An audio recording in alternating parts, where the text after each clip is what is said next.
And welcome back. Joining us for our third conversation is Ms. Ashanti Garcia to talk to us a little bit about soul and wellness and spirit, because there's an upcoming workshop in San Pedro all about yoga. So good morning, Ashanti. Welcome to Open Your Eyes. Thank you. Thank you for having me. Of course, it's nice to have you. It's something that a lot of folks look forward to when it comes to yoga. Yes. For a lot of folks, then again, we don't really understand what yoga is or what yoga does for one. So let's, before we branch off into this workshop, tell us, what is yoga? What is yoga about? Well, to me, yoga is really about union and harmony. And as you all know, we recently had the celebrations for International Day of Yoga last week, Saturday. So, and I believe the theme was peace and harmony. Okay. And those two words to me exactly sum what yoga is. It's harmony of body, mind, and spirit.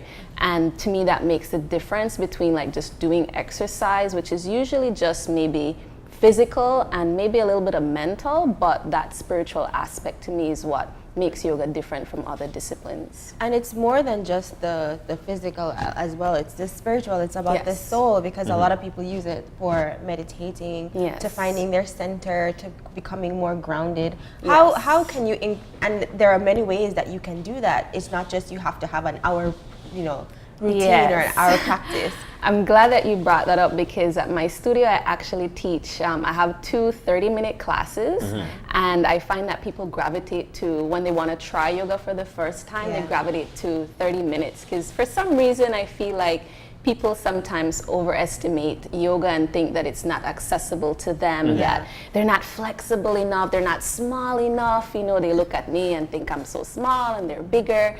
But to me, it's like anyone can do yoga, and the physical is really only one of the 8 limbs of yoga. So it's not even the primary thing. The body is just used as a means to access what's inside of us. Exactly. Would you say that yoga is a part of our daily life? Would you say that there are a few things that we do every day that is actually yoga?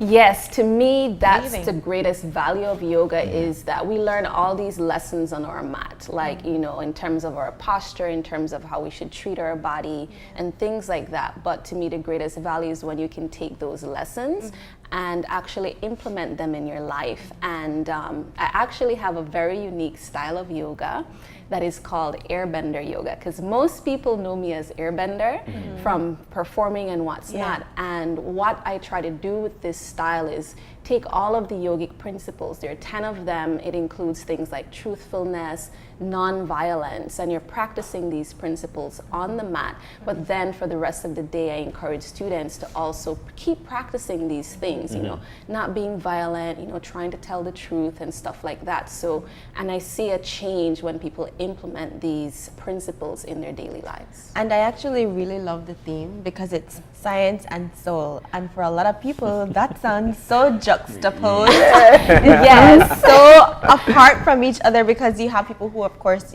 believe in the science of what the world is, and what the spirituality of what the world is. Why make the combination? Well, Science and Soul Wellness is actually the name of the studio in San Pedro, where I'm going to be doing this workshop. And but I also love the name as well, because yoga is also a science. Definitely. Science is about X plus Y equals Z, and yoga is about that. If you do certain things, you will get a certain result. So that's the scientific aspect of it. But of course, because it also involves that body, mind, and spirit union, then of course the soul comes in there. So I like that she named her studio Science and Soul Wellness, because it, yoga incorporates both. And how important is it to connect your body, your mind, your body, and your soul? How important is it? You keep on using these 3 words, and I find it very interesting, because I for some reason or the other, I'm thinking it actually puts you at peace. Yes, to me, if you don't have that connection, then you're either just practicing a bunch of poses, or you're just doing another form of exercise. So if you don't have that connection to your body and mind and the soul, and to me that connection comes with the breath. So the breath is like ties the body with the mind, and then it's like a link to the soul, because with the breath you have to be aware. Usually we're just breathing because it happens involuntarily, but in yoga we first learn like how to breathe efficiently, how to breathe effectively, how to tune into the present moment by paying attention to your breath. And it's a very powerful tool in yoga. So to me, without that connection, there is no yoga. And I'm really glad you mentioned that, because when John asked earlier, things that we do in our everyday, that's yoga in itself. Just taking that breather when you when you sigh, you let out a sigh, or you take a deep breath and you take a step back. It recalibrates your spirit, it does. And your body. Yes. I like that you mentioned that too, because for a lot of folks, especially for us men, we would think that with machoism. Yes, you mentioned that in the previous segment. But we tend to we fail to realize that by breathing, which eventually put your the body and mind together, it's actually a form of yoga. So it is important for folks to keep that in mind, because to me, that brings you to peace. Yes. Brings you back to yourself. And I think peace is something that we really, really need in our world today, taking into account everything that's happening not only in Belize, but also internationally. I feel like if we help people to cultivate inner peace, then that peace will also radiate out. So to me, it's very important to even have yoga now more so than ever. And we could tell that it's important because you're offering these workshops for free. Well, let's get let to me it. just hold on. Let me pause there, because even though the official celebrations for Yoga Day was held last week, Saturday, different locations sometimes have unofficial events. And San Pedro is having their unofficial celebrations this weekend. So they do have free classes tomorrow. One is going to be a class with me, an Airbender Yoga class at 10 a.m. Then at 11 a.m. it's going to be Ayurveda with Natalie, and that's like a science of life type of discipline. And then there'll also be aerial yoga, where we're in silks and we're doing yoga basically off the floor. So it's like anti-gravity yoga, which is really fun. So all those 3 classes tomorrow will be free, but the workshop is 30 Belize. So I just want to, which is still practically free. It's very, very, very affordable. Because other workshops might cost a lot, but to me 30 Belize for an hour and a half is really affordable. And once you get to Science and Soul, you're gonna feel totally inspired. Just the entire setting, all of the decor and everything. It's really going to inspire you. $30 for an hour and a half. Yes, 30 Belize. That's a lot of time really for just $30. To really change your inversion practice, because that's what the workshop is about. It's about having fun upside down. So, and what part of San Pedro is this workshop going to be? It's going to be at Mahogany Bay Village, which is it's a developing resort community. So it's on the south side. And who can attend? Anyone can attend. It's for all levels. And I know for me, inversions were very, I almost want to use the word traumatizing, just to think about the idea of going upside down, like, just completely changing your body in regards to gravity and space. But what I like about teaching inversions is it helps people to overcome their fears, because I have honestly never met a student that was more fearful for inversions than how I was. Like, it was a huge mental block to think, oh my gosh, I'm gonna hurt myself, I'm gonna fall, I'm gonna break my neck, my brains will go. I mean, I really had like even nightmares about going upside down. But once I kept facing my fear. And that's what I want to teach people. Like, if you come, you're going to face your fear, but then the aim is to overcome it by doing these different techniques. So overcoming the fear, to me, is going to be like really changing for a lot of people. I think one of the scare tactics of this is listening to the words, or the 2 words that eventually, you mentioned aerial and you explained to us what that is, but can you tell us what Ayurveda is and Airbender is? Because you did mention to Airbender Yoga. What are these things? Yes. So there are different styles of yoga, and I think a lot of people don't realize this still. I mean, we're in Belize, yoga is still like, being promoted, but people still think that yoga is one thing for some reason. That's my thought. Like they either think, excuse me, they either think it's just, sitting down in meditation, or they think it's people, contorting their bodies in like completely, impossible ways. These are usually the two extremes that people have when it comes to yoga. But just like dancing, and I use this analogy a lot, there are many types of dance. Right. There are many styles of yoga. So maybe you try one and you didn't like it, but that doesn't mean you can say you don't like yoga. Right. It's just like how someone might not like punta, maybe they like salsa. Yeah. So different styles. So the aerial yoga, like I said, we're doing it not necessarily upside down, but you're off the floor, and there are many different benefits to that. It's easier on your joints. It helps to decompress your spine. It also helps you to not be so fearful, because at least you're supported. Right. If you do go upside down, you're supported with the silk. And the Airbender Yoga, it's something that I developed over my years of practice and training and teaching, and it takes influence from many different styles. So it's a very diverse system where I use techniques from Hatha Yoga, from Yin Yoga, even some Pilates techniques, some calisthenics, some dance. I just tried to implement a lot of elements from different things I've done and form it into one system. So whenever I teach beginners, there's a certain set of postures. Whenever I teach people who are more experienced, there's a certain set of postures. So it's actually a system, and then that integration of the yogic principles on the mat and off the mat is really what the Airbender style is about. Yeah. And I actually like that, because I'm not a yogi in any sense of the way, but I like some of the benefits of yoga, like the decompression, because I have sciatica, I have scoliosis, and so I'm really interested in learning about the inversion technique. So tell us a little bit about that. Well, inversion, a lot of people sometimes think it's only about completely being upside down, and I think that is what scares a lot of people. But my training taught me that inversion, there are basically two ways that something can invert, and or that your body can invert. So simply standing in a forward bend or a forward fold, once your head is below your heart, that's considered an inversion, because now once you stand in that way, all of the blood is going to now be rushing to your head. Usually when we stand, everything is just going down into our feet. But if you fold halfway down and stay for a couple breaths, all of the blood is now going to the brain. And actually, just a tip for women who are trying to grow their hair, that's a tip that I use. Yes. That makes your hair grow like weeds. Really? I grew like 4 inches of hair in like 2 or 3 months just by practicing inversion. Yes. So what is inversion again? So let me clarify. So that when your head is below your heart, that's considered a half inversion. And then a full inversion is when your head is not only below your heart, but then your feet is above your head, straight up. So being completely upside down. And the hair grew.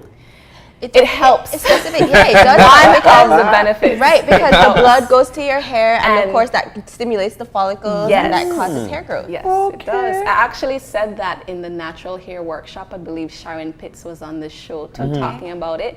So I did do a little short presentation showing that inversions can help with hair growth. So we should actually see hair growth. So I'm trying to keep my hair as short as possible. So no hair growth for me. That's one of the on the screen as we speak is what would you say that is? Well, on the screen there, that is a handstand in double stag position. So the stag is just describing where the feet are in space. One foot is forward, one foot is back, and so that's the double stag. Single stag would just be one or both feet together.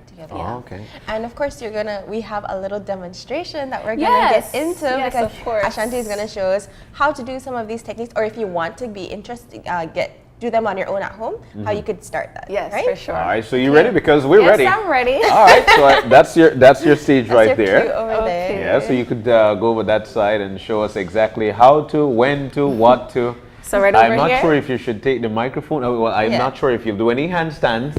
Well, I wasn't planning unless absolutely necessary, because handstand is a whole different, it's the hardest inversion to practice. But I'm going to take off my shoes because, people are very excited sometimes to go upside down, but they don't realize that understanding how to stand upright is like important, because if you are not even standing upright properly, how do you expect to have proper alignment?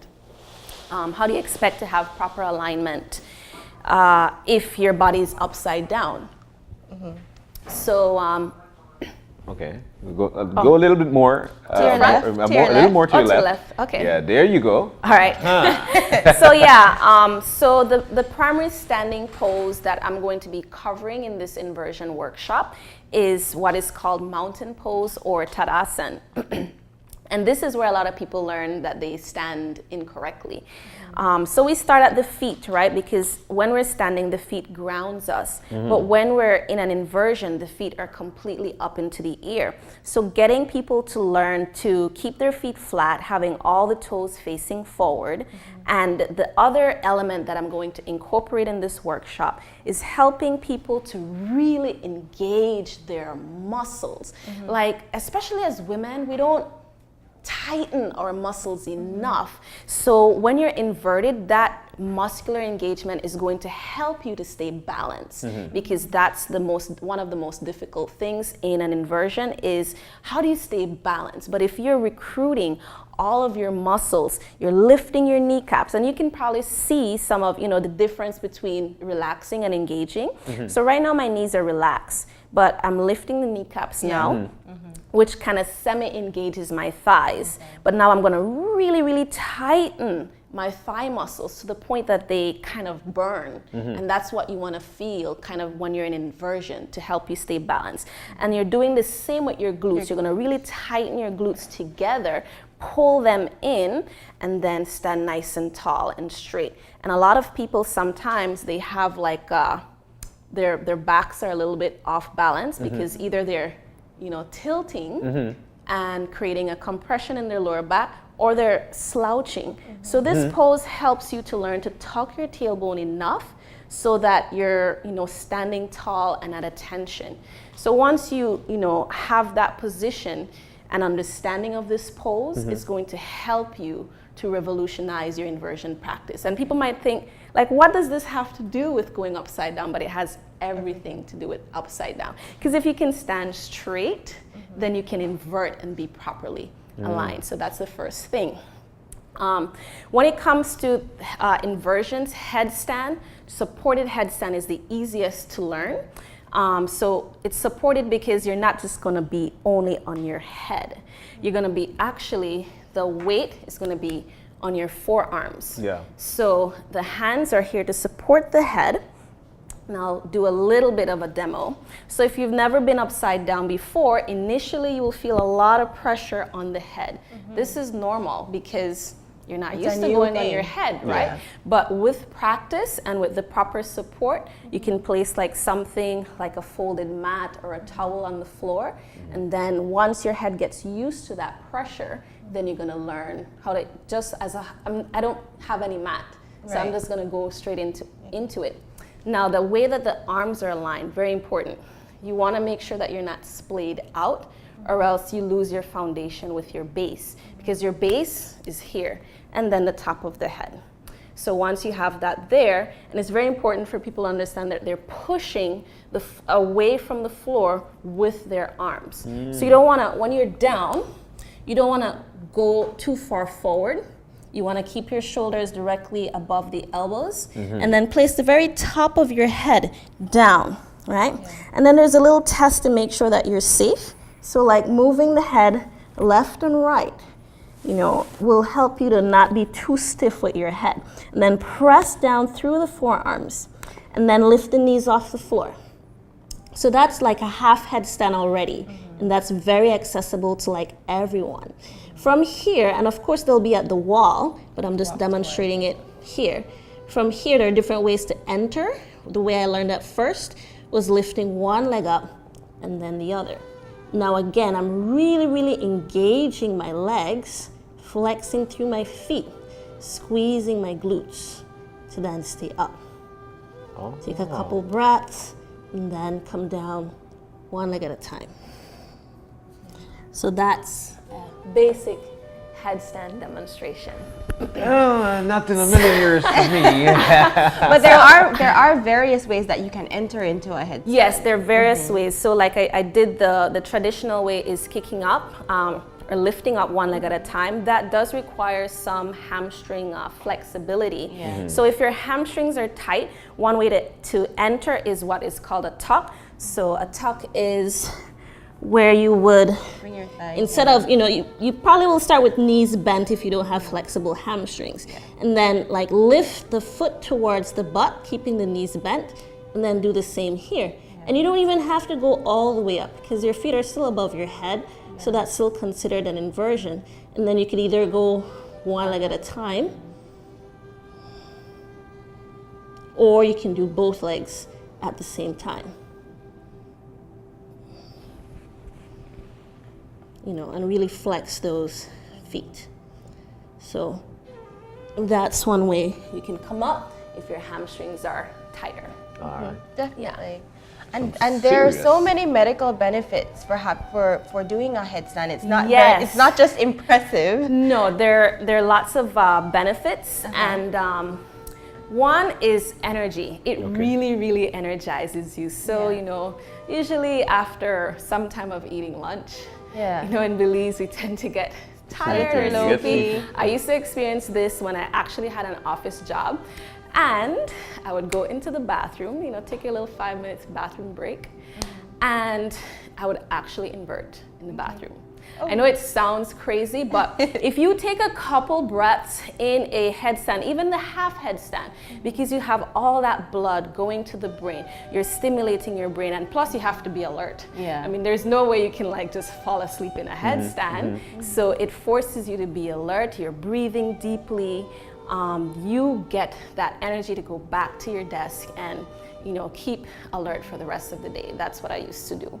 But it also helps, depending on the type of headache that you have, actually helps to relieve headaches. And I know this sounds crazy because you're like, you're going on your head, how will that relieve headaches? But again, because of the circulation change, it helps sometimes, depending on the type of headache, to relieve that headache. So those are, to me, are the two main benefits. And of course, just circulation, getting completely upside down changes your circulation, it boosts your circulation. So, and I'm someone who has poor circulation, so I've really benefited in this way from the inversions. All right. So again, the workshop, let's get back to it really quick if you like. Yeah, you could come back here with us. Let's talk quickly so we could wrap things up. But this workshop is going to be definitely something very interesting. Folks will definitely look forward to it, especially on the island of San Pedro, where this is being practiced like on an everyday basis. Again, where will it going to be? Who will be there? The price, the cost? It's going to be at Science and Soul Wellness, which is at Mahogany Bay Village, which is south of San Pedro. And it's 30 Belize, and anyone can come. Obviously, if you have any shoulder, neck issues, maybe back too, you just let me know, because I would need to know how to vary it for if you can come, first of all. If you tell me beforehand, I might say, wow, based on those things, this is not a workshop for you to do for safety, because this workshop will really focus a lot on safety, because that's a huge thing for me, learning how to practice these poses safely. And do we have to register first? No, it's like you can just drop it. It's a huge studio, like that studio can fit like 30 people. I'm not expecting 30 people because that would be too much to manage for an inversion workshop. But you can just drop in. The time is 10:30 a.m.